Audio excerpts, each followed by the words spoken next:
ঝাড়খণ্ডের বিশ্রামপুর থানা এলাকায় ফেরির কাজ করতে গেছিল সেই ব্যক্তি, পশ্চিমবঙ্গের একজন মানুষ, তার নাম হচ্ছে আলারউদ্দিন শেখ। তার অস্বাভাবিক মৃত্যু বলে অভিযোগ উঠেছে। এখনো পর্যন্ত কোনো ভিডিও পাওয়া যায়নি, কোনো তথ্য প্রমাণ পাওয়া যায়নি।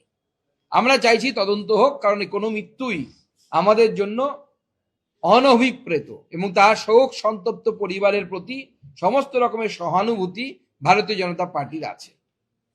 কিন্তু প্রশ্ন হচ্ছে যে এই যে ঝাড়খণ্ডের বিশ্রামপুর এলাকা, ঝাড়খণ্ড সরকার তো বিজেপি সরকার নয়। ঝাড়খণ্ড সরকারে তো মুখ্যমন্ত্রীর ভাই, মুখ্যমন্ত্রীর বন্ধু সরকার সেখানে তো বসে আছে, হেমন্ত সোরেন সাহেব। সেখানে তো ভারতীয় জনতা পার্টির সরকার নেই। তবে এই যে আলারউদ্দিন শেখের যদি কোনো মৃত্যু হয় অত্যাচারের ফলে, তার দায় ভারতীয় জনতা পার্টির উপর মমতা বন্দ্যোপাধ্যায় কেন চাপাচ্ছেন? এই প্রশ্নের উত্তর দিতে হবে। আর মমতা বন্দ্যোপাধ্যায় কি আতঙ্কে ভুগছেন? ভাবুন, যেখানে এই আলারউদ্দিন শেখ, তার মৃত্যুটা পুরোটাই পরিযায়ী শ্রমিকের বিষয়। পরিযায়ী শ্রমিক, তিনি সেখানে গেছেন ফেরিওয়ালার কাজ করতে, তার উপর অস্বাভাবিক মৃত্যু ঘটেছে তার। সেখানে তিনি বলছেন এসআইআর এর জন্য হচ্ছে। মমতা বন্দ্যোপাধ্যায় এসআইআর আতঙ্কে ভুগছেন। গতকাল আমরা দেখেছি, অর্থাৎ 15 তারিখ কলকাতা সহ বিভিন্ন জায়গায়, দক্ষিণবঙ্গ থেকে উত্তরবঙ্গ, 16 তারিখে আমরা দেখেছি যে যে ঘটনা এখন ঘটছে, সেই ঘটনার পাশাপাশি গতকাল আমরা দেখেছি যে চাকুলিয়াতে কিভাবে তৃণমূল কংগ্রেসের গুন্ডা বাহিনী দ্বারা বিডিও অফিসের ভ্যান্ডালিজম চলেছে, বিডিও অফিস ভেঙে তছনছ করে দেওয়া হয়েছে। শুধু তাই নয়, সেখানে মহাত্মা গান্ধীর একটি মূর্তি ছিল, সেই মূর্তিটির মুন্ডচ্ছেদন, শিরচ্ছেদন করা হয় বিডিও অফিসের মধ্যে। এবং সেই মূর্তির মাথাটি, অর্থাৎ মহাত্মা গান্ধীর, যাকে নিয়ে আমাদের মুখ্যমন্ত্রী এত উতালা, যার নামে নাকি উনি ওনার 100 দিনের কাজের প্রকল্প না কোন প্রকল্প নামকরণ করেছেন উনি, তার মূর্তিকে যেভাবে ভুলুণ্ঠিত করা হলো, যেভাবে ভেঙে চুরমার করে দেওয়া হলো। অবশ্য আজকে সকাল থেকে সেই মাথাটার খুঁজে পাওয়া যাচ্ছে না, সেটা পুলিশ হয়তো নিয়ে পালিয়ে লুকিয়ে রেখেছে। সেই পরিস্থিতি তৈরি হয়েছে গতকাল চাকুলিয়াতে। ফারাক্কাতে দেখলাম আমরা বিধায়ক মনিরুল ইসলাম, তিনি তার নেতৃত্ব দিয়ে ভাঙচুর করাচ্ছেন বিডিও অফিসের মধ্যে। তারপরে সেখানে তিনি কি মন্তব্য করছেন, যখন রামের ফর্ম আসছে, রামের কাছ থেকে নাকি কোনো ডকুমেন্ট চাওয়া হচ্ছে না, আর রহিমের নাম এলে পরে নাকি 14 গোষ্ঠীর ডকুমেন্ট চাওয়া হচ্ছে। আমার প্রশ্ন মমতা বন্দ্যোপাধ্যায়ের কাছে, যে এই যে ডকুমেন্ট কারা দেখছেন? এই আরো ইআরও এরা ডকুমেন্ট দেখছেন। এই আরো কারা? Block development officer. ইআরও হচ্ছে এসডিও, যারা দুজনেই পশ্চিমবঙ্গ সরকারের অফিসার। শুধু তাই নয়, এসআইআর এর আগে, এসআইআর চালু হওয়ার আগে আপনারা যদি মনে করে দেখেন, গোটা রাজ্য জুড়ে বিডিও এসডিওদের ট্রান্সফার অর্ডার, বিরাট বড় ট্রান্সফার অর্ডার বেরিয়েছিল। এখানকার বিডিওকে তুলে নিয়ে ওখানে, ওখানকার বিডিওকে তুলে নিয়ে এখানে এসডিও কে ট্রান্সফার করা, সমস্ত কিছু হয়েছিল এবং প্রচুর ডিএম এর ট্রান্সফার হয়েছিল।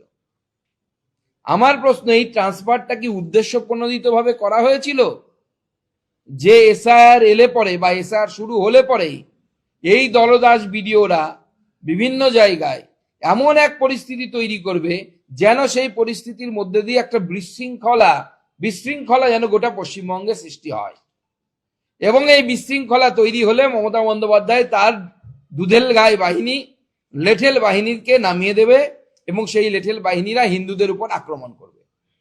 আজকে বেলডাঙ্গাতে যা হচ্ছে, বেলডাঙ্গার সাধারণ মানুষের সাথে আমার ফোনে যোগাযোগ হয়েছে বেশ কয়েকজনের সাথে, তারা আশঙ্কার প্রকাশ করছে মমতা বন্দ্যোপাধ্যায় যেখানে helplessness on camera, Mamata Bandyopadhyay বলছেন মিডিয়ার সামনে এসে, আমার কি করার আছে, আমি কিভাবে এদেরকে কন্ট্রোল করব। লজ্জা লাগা উচিত আমাদের মুখ্যমন্ত্রী।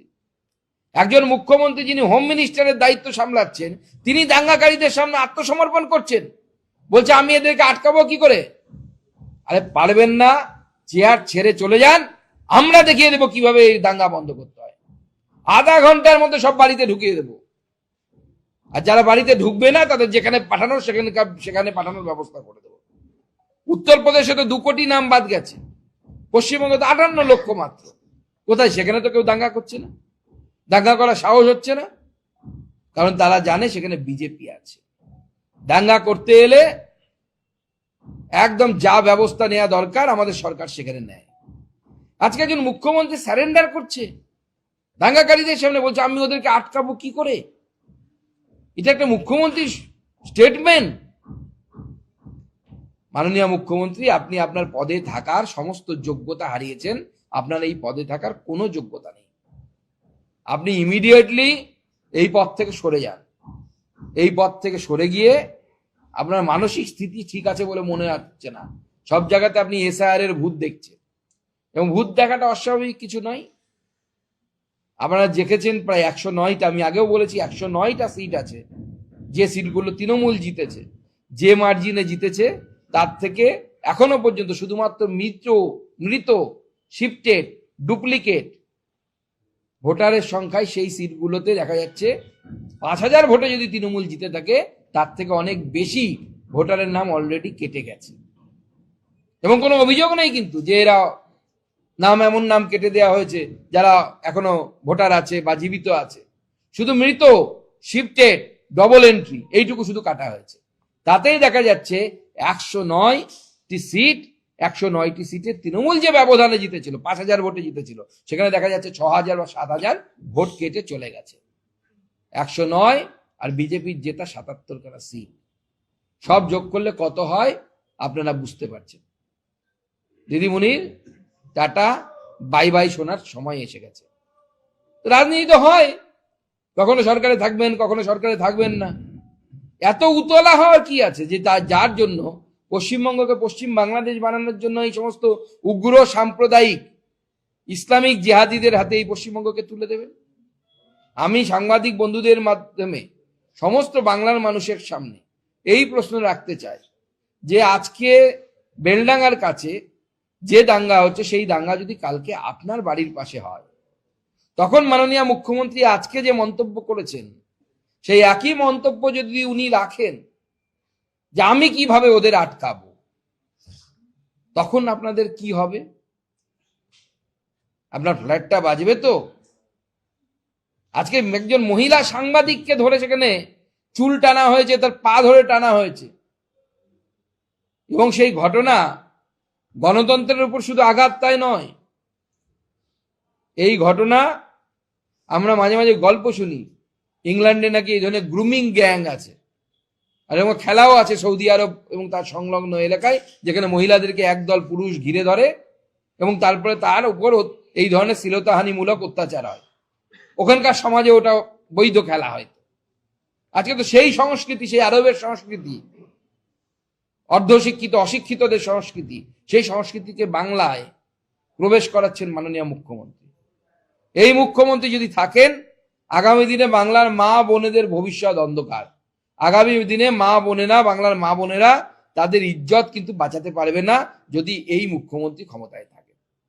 তাই 26-এর নির্বাচনে মাননীয় মুখ্যমন্ত্রীর বিদায় আসন্ন, এবং বাংলার মানুষকে আমরা শপথ নেওয়ার জন্য বলবো, এই দিনে আসুন আজকে বেলডাঙ্গার পাশে যে দাঙ্গা আমরা দেখলাম, ট্রেন জ্বালিয়ে দেওয়ার চেষ্টা দেখলাম, ট্রেনকে পাথর মারার চেষ্টা দেখলাম, এর বিরুদ্ধে সমস্ত শুভবুদ্ধি সম্পন্ন মানুষকে এক হতে হবে।